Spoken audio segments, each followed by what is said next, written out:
Today's video focuses on solving systems of equations by substitution.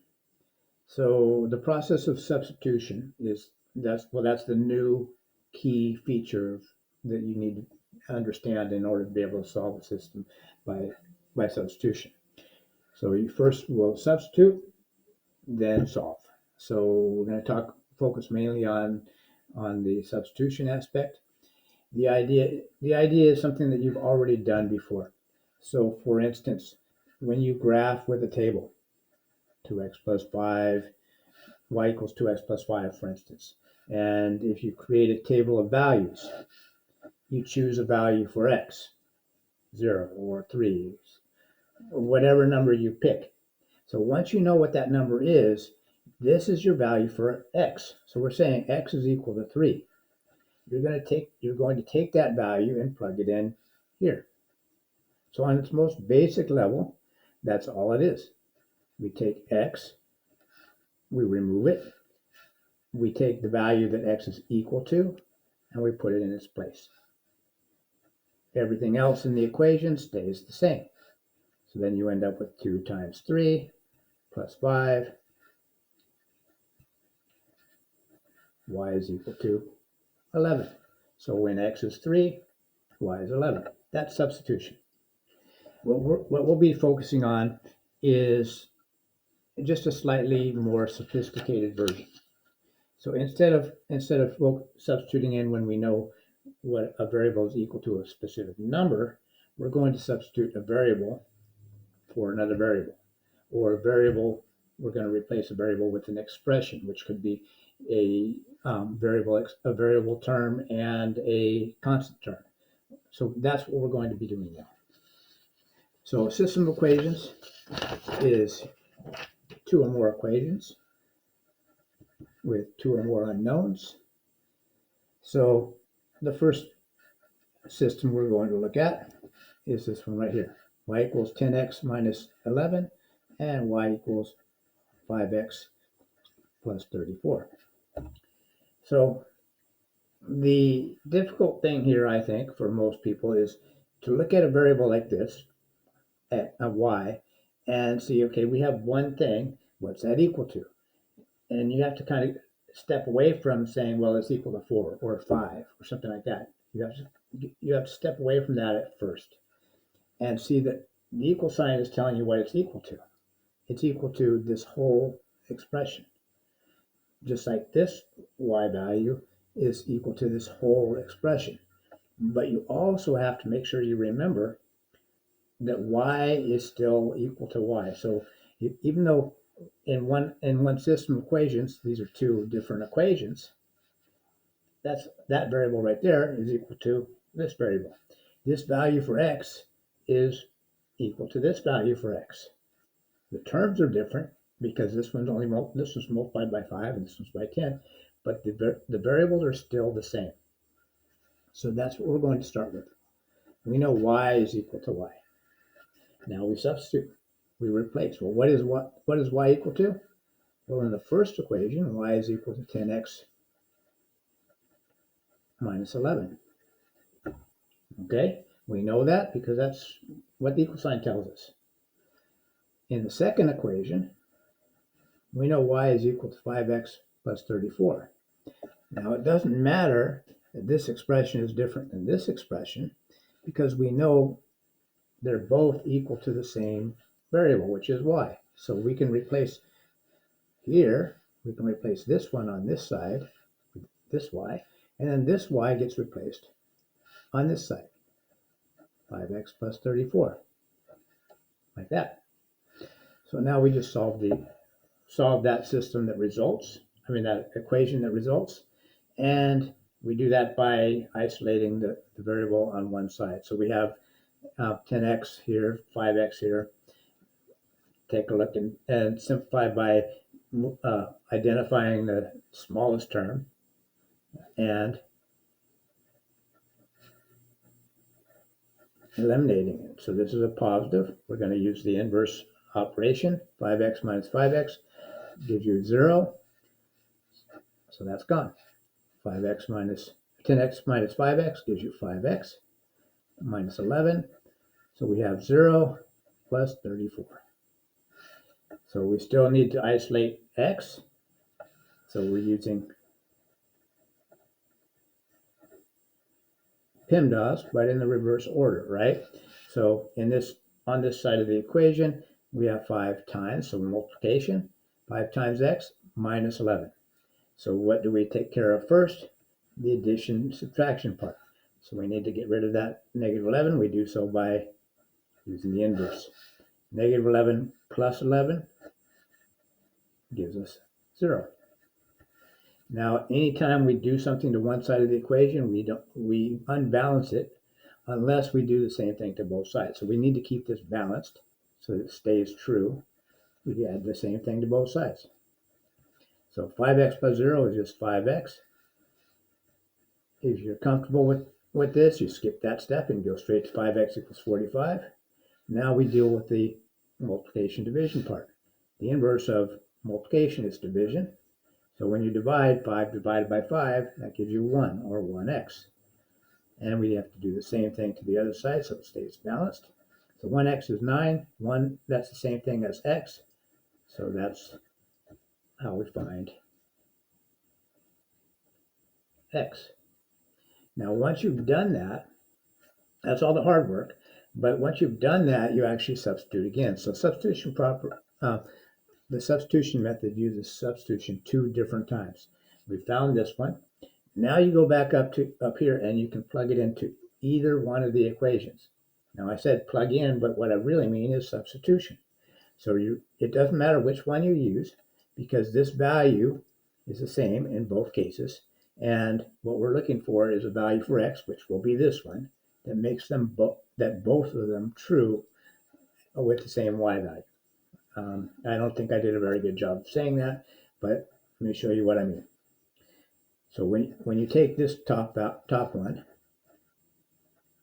you can substitute in here and you get 9, right? So 10 times 9 is 90 minus 11.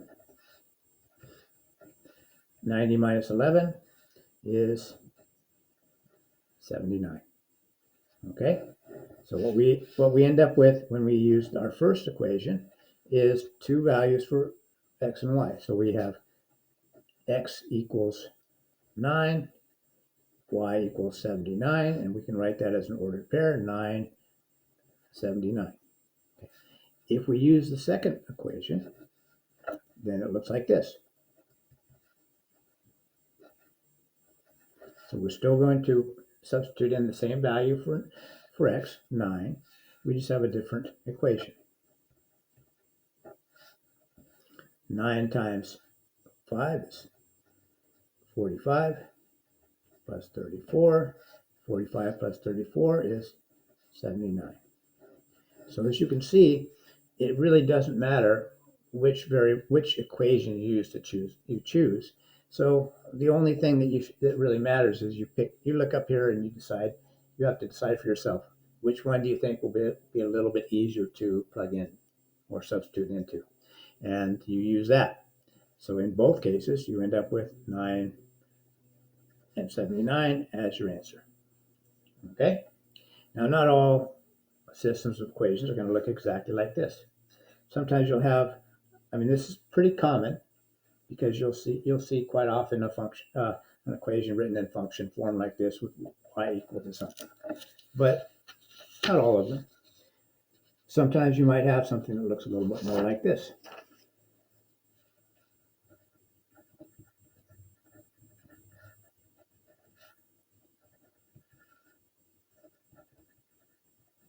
Okay, so you might have one that's written in standard form and one that's written in function form. Okay, and how's that look? Well, what we're going to do in this case, we still have two equations.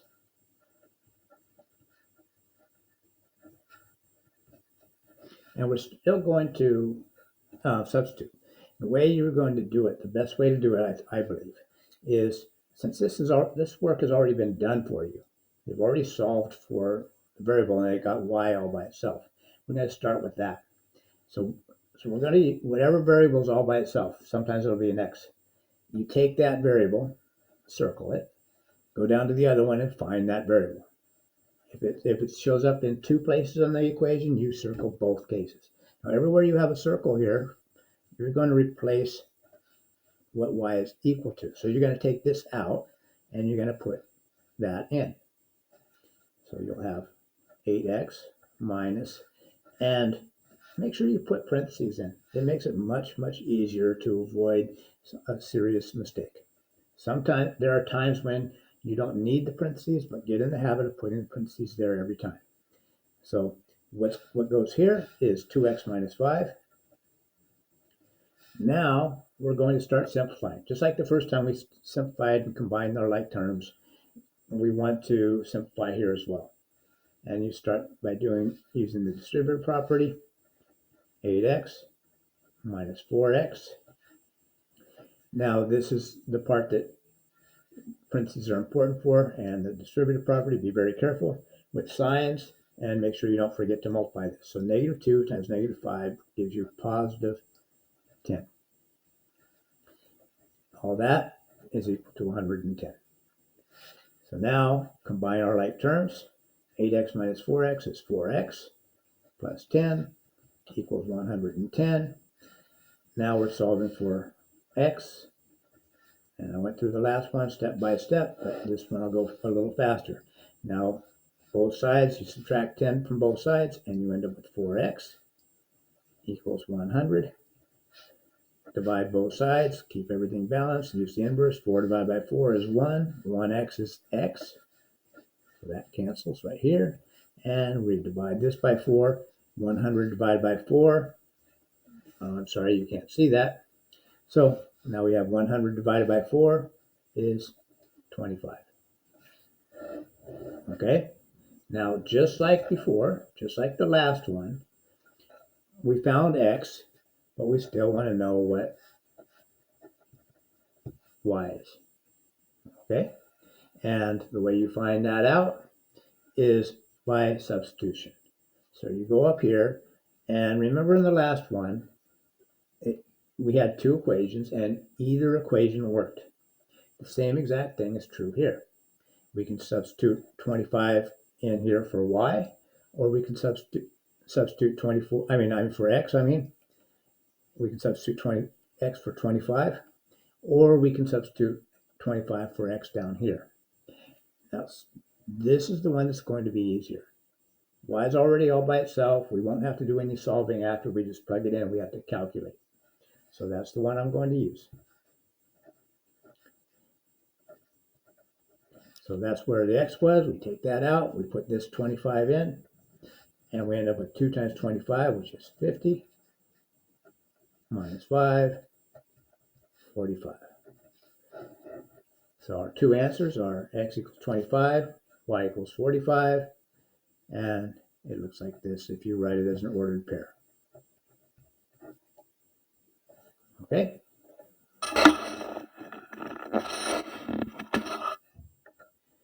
Now, I'll do one more. It's the last one. I know this video is getting to be long.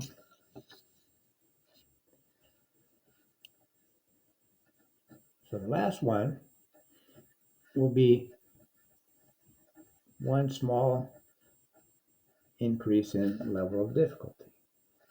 So in this case, instead of having something like this, where you had two equations, both written in function form, or one of them where you have one in function form, where you have the y's all by themselves here.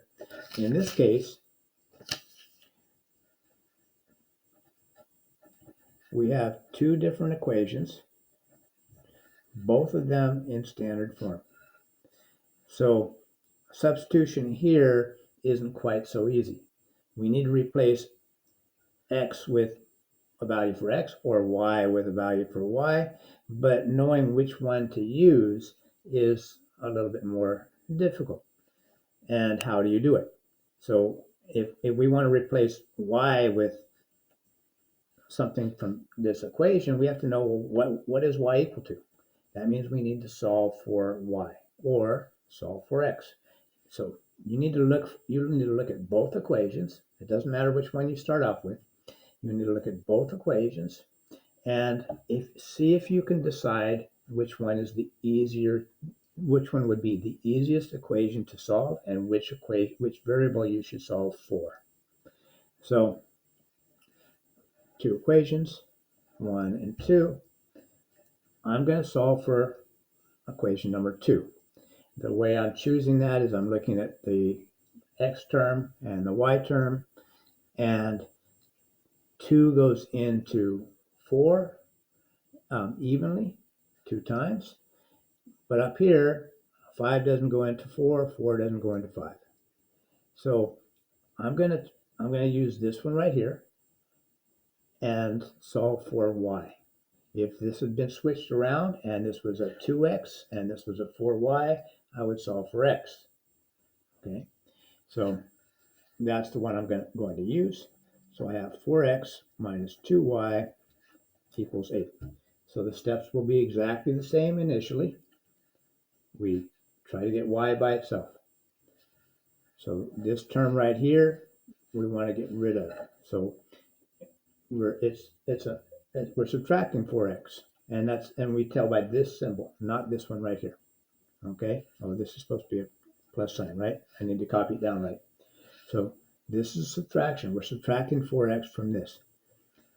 So we're going to add 4x. Now when we add it to this side, we need to add it to this side. Negative 4x plus 4x gives you 0. Bring down the 2y, and that's what we have. Now on this side, this is 8, and this is 4x. So this is like 4 x's. This is 8 1s.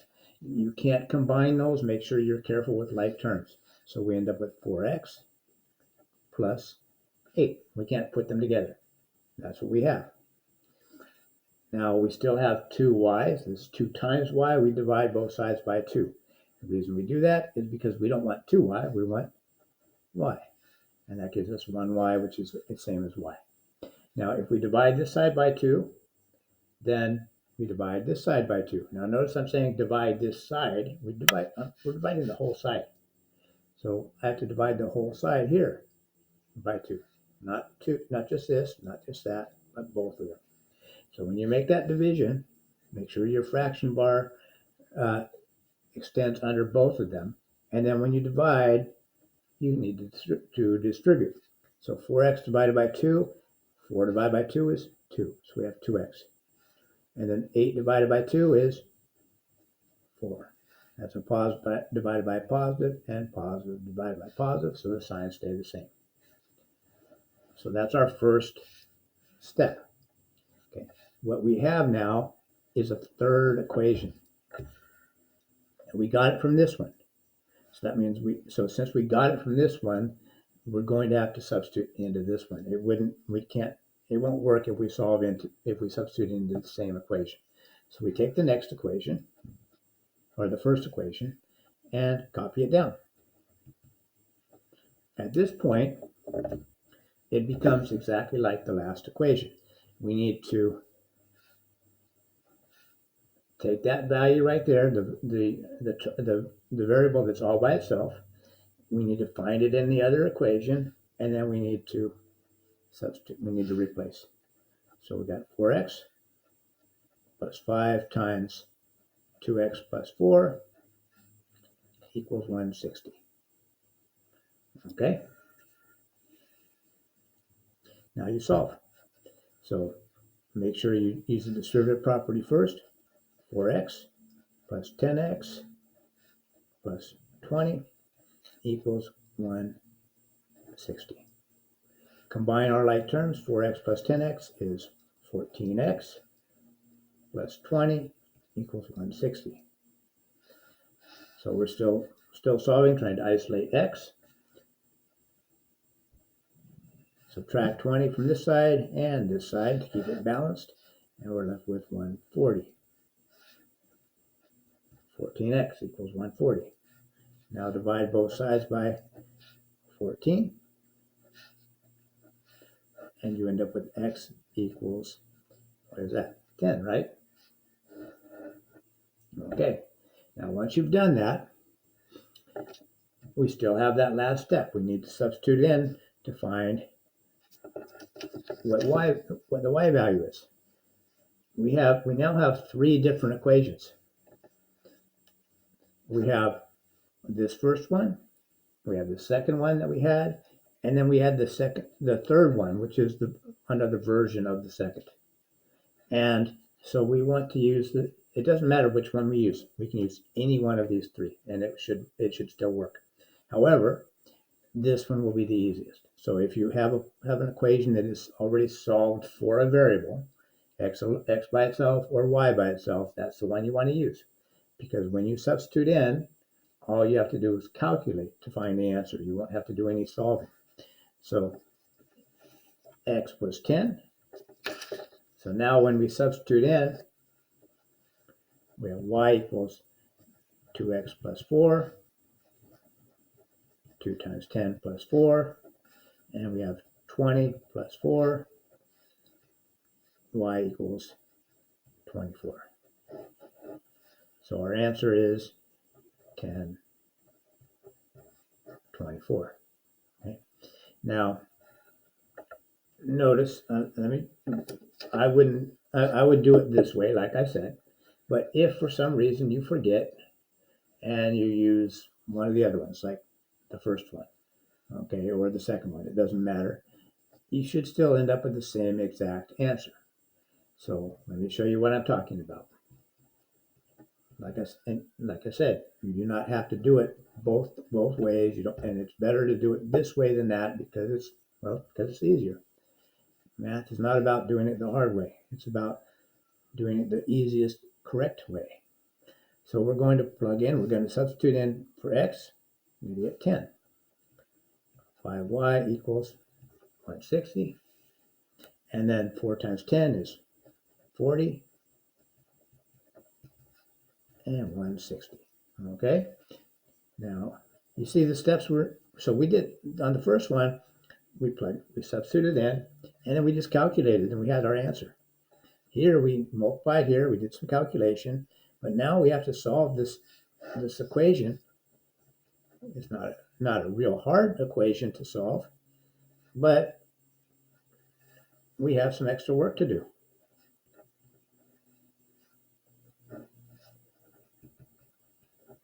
Okay? Now, we end up with the same answer, but which one is easier? So, if you understand the equations, if you understand the mathematics, you should be able to look at an equation and decide what the best way to approach it is.